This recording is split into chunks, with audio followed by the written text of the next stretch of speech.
When you think of the best hitters of the 2010s, who are the people that come to your mind? Some answers seem obvious. The meteoric rise of Bryce Harper and Mike Trout, Miguel Cabrera and his historic Triple Crown, the five-tool wonder of prime Mookie Betts. The fact is that the top echelon of hitters in a decade span is a tough class to be a part of for many others. But that doesn't mean that those players right outside that bubble weren't great in their own right. We all know how terrible MLB is at marketing their players from time to time, so today we're going to give a much-deserved spotlight to one who has not only been overshadowed by the league, but even overshadowed by his own teammates. His name is Carlos Gonzalez, and he is way, way better than you remember.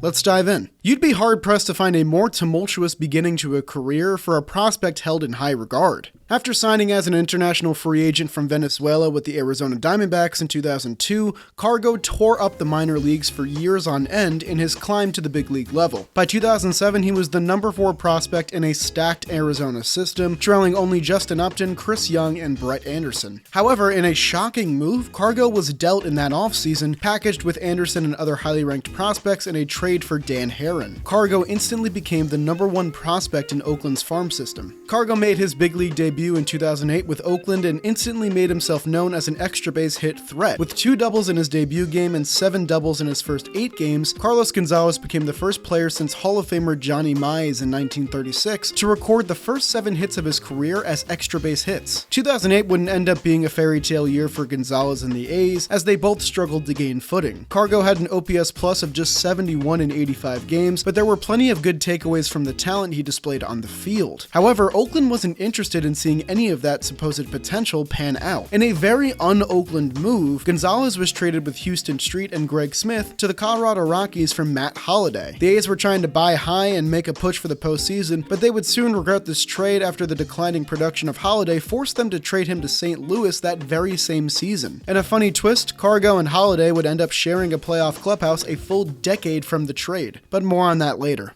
Cargo, a highly ranked prospect now flipped twice in blockbuster MLB deals before even getting a full season's reps, was handling the adversity pretty well. In his first season in Colorado in 2009, Gonzalez began turning up solid offensive production, slugging over 500 as an integral piece in the middle of a potent Colorado lineup. He had 13 homers and 16 stolen bases to go along with a 118 OPS plus, and the Rockies would win 92 games and end up as the NL wildcard team that season. If Cargo wasn't on the map already, he'd make his presence known in a huge way in his first playoff series ever. On a national stage in the 2009 National League Division Series against the Phillies, Gonzalez tied the franchise record for the Rockies for most hits in an NLDS with 10. He also led all Division Series hitters in batting average with a .588 clip in just 4 games. But this breakout playoff performance was just a prelude to the stretch of dominance that was on the horizon for the then 23-year-old outfielder. The Rockies would fizzle out in that NLDS, but Cargo was just getting started. 2010 to 2013 is what I like to call the Stargo era. You guys like puns? I'm sorry. Carlos Gonzalez had one of the best third-year breakouts of any modern major leaguer, simultaneously discovering his power stroke while also refining his speed and defensive prowess. He had a splendid first half for Colorado in 2010, batting over 300 and collecting over 30 extra base hits while becoming a regular 3-hitter for the ball club, protecting an equally dominant Troy Tulowitzki. Tulo. He and Cargo would become the faces of the Rockies franchise for years to come, but with Cargo still relatively new on the scene, most of the national spotlight during this year went to his shortstop counterpart. Tulo had just come off a season where he finished 5th in MVP voting with over 30 home runs and over 20 stolen bases for a playoff Rockies team. He'd cruise easily to the All-Star game, while his new co-star in Cargo watched from home despite his great first half. But after getting snubbed from the All-Star game, Cargo was once again ready to grab the national spotlight, and this came to fruition in the final game of July against the Chicago Cubs. In this game, Cargo went single, triple, and double, making him a home run shy of the cycle, but he'd come up short of that feat in his 4th at-bat with a line drive sacrifice fly. It looked like his bid was over until a Derek Lee 3-run homer tied the game in the 8th inning, paving the way for Cargo to lead off the 9th with a bang. Carlos Gonzalez achieved the cycle in pretty much the coolest way possible, and he became the first player since Dwight Evans in 1984 to hit a walk-off home run to complete the cycle. It's only been done by 4 other MLB players ever, too. And fittingly, Nolan Arenado is the only player to repeat this feat since, doing so in 2017 for our our Colorado Rockies. More on him later as well. This monumental game for Cargo kickstarted a second half that somehow outdid his first half. With an OPS above 1,000 in each of his final 3 months, Cargo began to make serious ground on a potential run at the Triple Crown, with a healthy lead in NL batting average. This made the 2010 season a 3-horse race for MVP in the National League, with Joey Votto and Albert Pujols narrowly etching out Cargo in voting. Still, in Cargo's second half, he clubbed 17 home runs with 14 stolen bases and a 1.091 OPS. He ultimately finished third in NL MVP voting with his historic 2010 season, leading the NL in both hits and batting average. His 2010 season remains iconic, as Gonzalez became the first player ever to win his league's batting title, in addition to hitting more than 30 doubles, more than 30 home runs, and stealing more than 20 bases in a single season. The only other player to join this club would be Mookie Betts for Boston in 2018. But this was just the beginning for Gonzalez, who was just 24 years old in this Stars season. He'd follow up this MVP caliber year with 3 more extremely productive seasons. Despite battling minor injuries during all of these years, Cargo still managed to hit at least 20 home runs, steal at least 20 bases, and hit at least .295 every year from 2010 to 2013. And he'd also grabbed 3 Gold Gloves and a Silver Slugger in this span as well. Among active players at the time in MLB, nobody, and I mean nobody, was sniffing that kind of consistency from all sides of the ball. A few guys were able to reach the parameters of hitting at least .295 or higher with 20 or more home runs and 20 or more stolen bases in a season. Mike Trout, Andrew McCutchen, and Ryan Braun all did so in 2 separate seasons in this 4-year span, but Carlos Gonzalez is the only one to do it more than 3 times, and he did it 4 years in a row. Speaking on those same parameters, here's another crazy stat. Only 7 other players have had 4 or more seasons with a .295 batting average and at least 20 home runs and 20 stolen bases. You ready for these names? Barry Bonds, Willie Mays, Bobby Abreu, Mike Trout,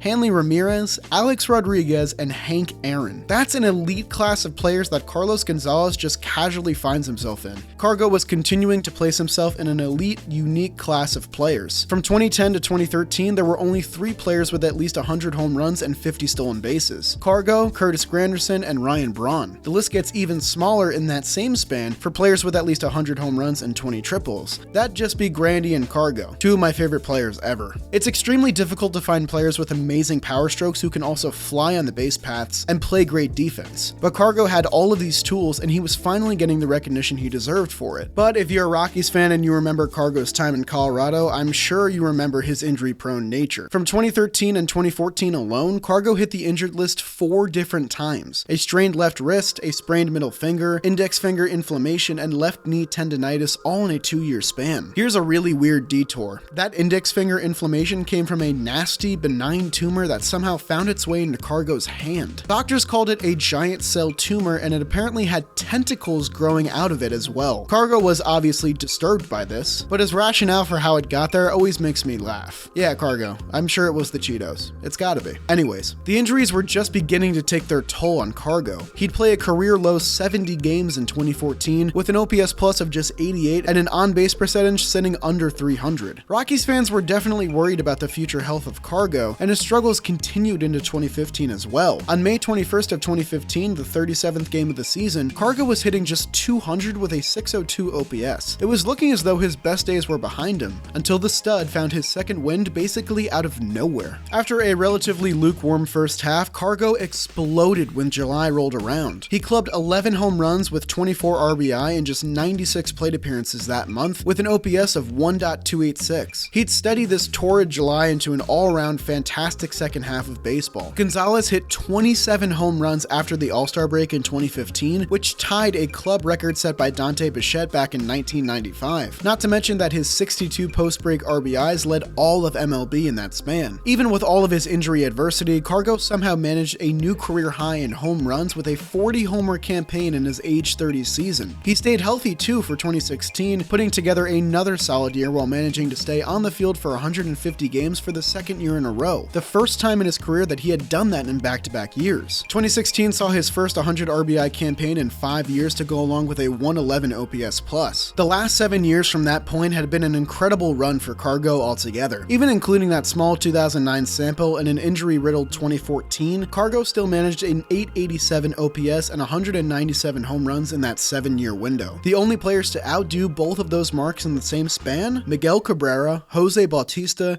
David Ortiz, Ryan Braun, Gonzalez and Giancarlo Stanton. Once again, Cargo is in an elite class here. One thing that I didn't mention about this crazy 7-year run for Cargo is that his team missed the playoffs every year from 2010 to 2016. After his dominant 2009 NLDS, Cargo hadn't sniffed a postseason at-bat in over half a decade. In the final year of his 7-year extension signed in 2011, Cargo was batting .214 in mid-July of 2017. However, in the 2 seasons prior, Nolan Arenado began his rise to MLB stardom, and his 2017 season was on track to be one of his best. His efforts, as well as those of a surprisingly efficient Rockies rotation, had the club at 8 games over 500 at the time of Cargo's worst struggles. I like to think that the scent of a playoff berth helped Cargo snap out of his 2017 slump, because from that low point in July, Cargo surged for the remainder of the second half, specifically in September, as Colorado fought to win every game possible to secure their first playoff trip since 2009. He was able to hit like his old self in that final month, with a .377 batting average, 12 doubles, and 6 home runs. With a Brewers loss on the final day of the season, the Rockies officially clinched a spot in the wildcard game. They'd lose that game in dramatic fashion, sure, but Cargo picked up right where he left off, going 2 for 5 in their Game 163. The Rockies stayed great for another season in 2018, as Gonzalez finally re-signed with the club on a last-minute 1-year deal worth $5 million.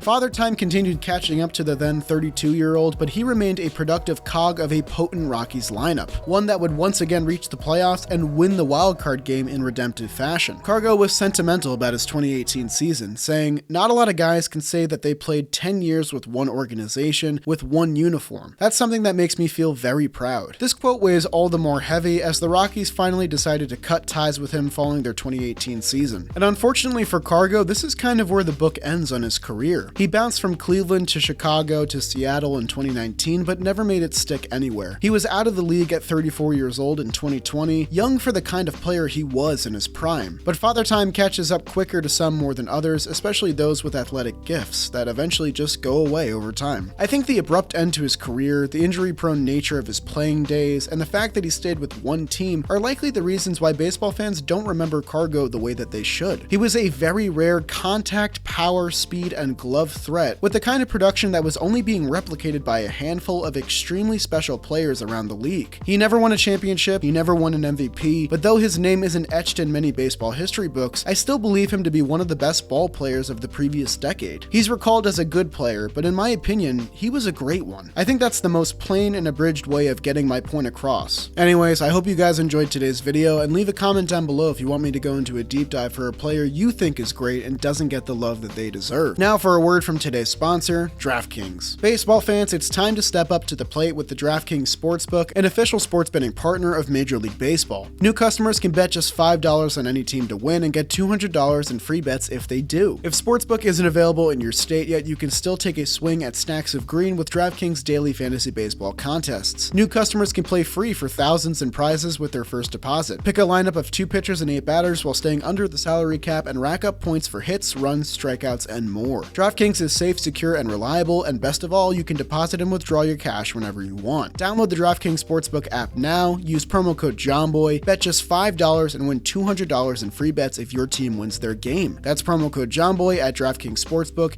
the official sports betting partner of Major League Baseball. Thank you to them for sponsoring today's video, and I'll see you guys next time.